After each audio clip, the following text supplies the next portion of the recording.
الحمد لله وحده والصلاة والسلام على من لا نبي بعده صدق الله العظيم وصدق رسوله النبي الكريم۔ میرے محترم بزرگوں اور دوستو، اللہ رب العالمین نے اس کائنات کے اندر انبیاء علیہ السلام کو جو مبعوث کیا ہے، اللہ رب العالمین نے جو انبیاء علیہ السلام کو اس دنیا کے اندر بھیجا ہے، وہ اس کائنات سے،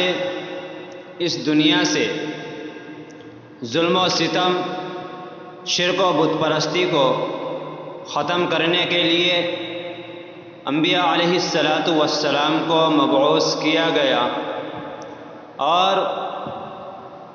ہر ایک نبی نے اللہ تبارک و تعالیٰ کے کلمے کی دعوت دی، اللہ تبارک و تعالیٰ کے ایک ہونے کا اعلان کیا، اور لوگوں کو سمجھایا کہ اس دنیا کے اندر صرف ایک ذات الہی ایسی ہے کہ جو مدد کرتی ہے، اور اس کے علاوہ جتنے بھی اس دنیا کے اندر تم نے خدا بنا رکھے ہیں، وہ تمہیں ذرہ برابر بھی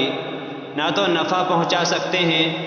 اور نہ ہی نقصان پہنچا سکتے ہیں۔ اس کائنات کے اندر سب سے پہلے نبی حضرت آدم علیہ السلام اس دنیا کے اندر اللہ تبارک و تعالیٰ نے آپ کو بھیجا، اور آپ کے 1000 برس تک لوگ حضرت آدم علیہ السلام کی توحید پر عمل کرتے رہے، جو حضرت آدم علیہ السلام لوگوں کو سکھلا کر کے گئے، بتلا کر کے گئے، اسی پر عمل پیرا رہے اور اسی کام کو انجام دیتے رہے۔ پھر جو حضرت آدم علیہ السلام کی قوم میں سے، حضرت آدم علیہ السلام کی اولاد میں سے جو بعض نیک لوگ تھے، جب وہ اس دنیا سے رخصت ہو گئے تو ان کی جو آنے والی نسل تھی، ان کی جو بعد والی نسل تھی، انہوں نے ان کے مجسمے، ان کی تصاویر بنائی، اور بنا کر کے اپنے پاس میں بطور ادب و احترام کے رکھ لی۔ دھیرے دھیرے سلسلہ چلتا رہا، اور سلسلہ یہاں تک بڑھا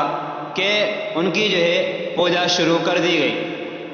جن کے مجسمے بنائے گئے تھے ادب اور احترام کے لیے، اب ان کی پوجا شروع ہو گئی۔ اسی طرح پورے عرب کے اندر شرک و بت پرستی کی بنیاد پڑ گئی۔ اللہ تبارک و تعالیٰ کو چھوڑ کر غیر اللہ کی عبادت کے اندر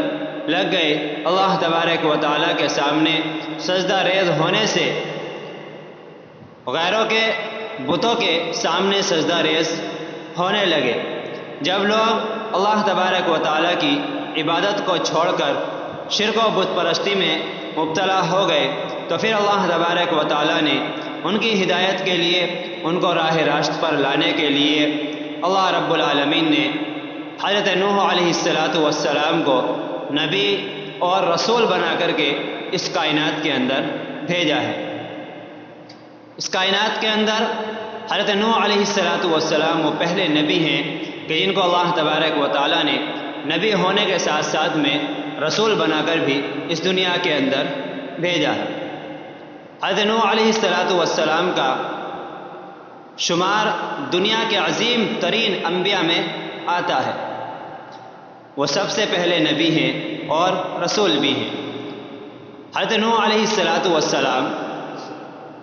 حضرت ادریس علیہ السلام کی تیسری پشت میں حضرت آدم علیہ السلام کی وفات کے 1025 سال بعد دجلہ و فرات کی وادی کے درمیان ملک عراق میں پیدا ہوئے۔ اللہ رب العالمین نے قرآن کریم کے اندر حضرت نوح علیہ السلام کا ذکر 43 مقام پر فرمایا ہے۔ ہر ایک نبی کا منشا یہی تھا کہ ان بت پرستی سے اس کا تعلق ہٹ کر صرف ایک ذات الہی اللہ تبارک و تعالیٰ کی ذات عالی پر آ جائے۔ آپ صلی اللہ تعالیٰ علیہ وسلم ہمارے آخری نبی، جس پر اللہ تبارک و تعالیٰ نے نبوت کا دروازہ بند کیا، کتنی مشقتیں اٹھائی ہیں کہ لوگوں کا ذہن اللہ تبارک و تعالیٰ کی طرف آ جائے، لوگ بت پرستی سے ہٹ کر اللہ تبارک و تعالیٰ کی عبادت کے اندر لگ جائے، اور جب اللہ تبارک و تعالیٰ کی بارگاہ کے اندر حاضر ہو تو بالکل ان کا عقیدہ وہ صرف اللہ تبارک و تعالیٰ کی ذات الہی پر ہو۔ اگر ہم اس دنیا کے اندر آج جس طریقے سے اپنی زندگی کو گزار رہے ہیں، اگر اسی طریقے سے گزارتے رہیں تو پھر قیامت کا وہ ہولناک منظر جو ہماری آنکھوں کے سامنے ہے، اور اللہ تبارک و تعالیٰ کے جلال کو ہم کیسے سہ سکیں گے، اور اللہ تبارک و تعالیٰ نے جو جہنم کو تیار کر رکھا ہے اس کو ہم کیسے برداشت کر سکیں گے کہ اللہ رب العالمین نے دوزخ کے اندر ایسے ایسے عذاب کہ ہم ذرہ برابر بھی اس عذاب کے سہنے کے ہمارے اندر اتنی طاقت نہیں ہے کہ ہم اس عذاب کو سہ سکیں، لیکن پھر بھی آج ہم اپنی مستیوں کے اندر اور رنگ رلیوں کے اندر پھنستے چلے جا رہے ہیں، اللہ تبارک و تعالیٰ سے دور ہوتے چلے جا رہے ہیں۔ ہمیں ایک نظر اس وقت کی طرف بھی دوڑا لینی چاہیے، اور ایک نظر اس طرف بھی دیکھ لینی چاہیے کہ جب قیامت کا زلزلہ برپا ہوگا تو اس وقت کے اندر ہماری کیا حالت ہوگی۔ خود اللہ رب العالمین قرآن کریم کے اندر بیان فرماتا ہے کہ اے لوگو اپنے رب سے ڈرو، بے شک قیامت کا زلزلہ بڑی ہی ہولناک چیز ہے۔ جس روز تم اس زلزلے کو دیکھو گے تو یہ حال ہوگا کہ ہر دودھ پلانے والی عورت اپنے دودھ پیتے بچے کو بھول جائے گی۔ کتنا بھیانک منظر ہوگا کہ جو ماں اپنے بچے سے جو سب سے زیادہ پیار کرتی ہے، اتنا خوفناک منظر کہ اس بچے کو بھی بھول جائے، اور تمام حمل والی عورتیں اپنا حمل گرا دیں گی، اور تم لوگوں کو نشے کسی حالت میں دیکھو گے۔ اتنا خوفناک منظر قیامت کا کہ جس طریقے سے آج ہم دیکھتے ہیں کہ جب آدمی شراب پی لیتا ہے تو اس کے قدم ڈگمگا جاتے ہیں، وہ اپنے ہوش و حواس کے اندر نہیں رہتا، نشے کی حالت کے اندر آ جاتا ہے، اس کو دنیا کی کوئی خبر نہیں ہوتی، جو زبان پر آتا ہے وہ کہہ دیتا ہے۔ کہیں اس سے بھی زیادہ حالت جو ہے اس وقت کے اندر لوگوں کی خراب ہوگی جب اللہ تبارک و تعالیٰ جو ہے قیامت کا زلزلہ برپا کریں گے۔ اور آگے اللہ رب العالمین فرماتا ہے کہ تم ان کو جو ہے نشے کی سی حالت میں تو دیکھو گے، لیکن وہ نشے کی حالت میں ہوں گے نہیں، لیکن اللہ تبارک و تعالیٰ کا عذاب جو ہے وہ بڑا ہی سخت ہے۔ ہمیں اللہ رب العالمین کے عذاب سے بچنا ہے۔ اس کائنات کے اندر اللہ تبارک و تعالیٰ کی عبادت کو صحیح طریقے سے انجام دینا ہے، آپ صلی اللہ تعالیٰ علیہ وسلم کے طریقے پر صحیح طریقے سے عمل کرنا ہے۔ اگر ہم نے آپ صلی اللہ تعالیٰ علیہ وسلم کے طریقے پر عمل کیا اور آپ صلی اللہ تعالیٰ علیہ وسلم کی سنتوں کو صحیح طریقے سے زندہ کرتے رہے، اللہ رب العالمین کے حکموں کی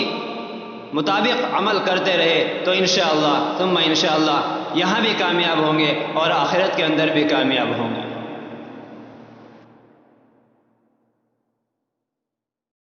میرے عزیز دوستو، دینی بیانات اور نعت سننے کے لیے ہمارے چینل کو سبسکرائب کریں اور نوٹیفیکیشن بیل آئیکن پر کلک کریں۔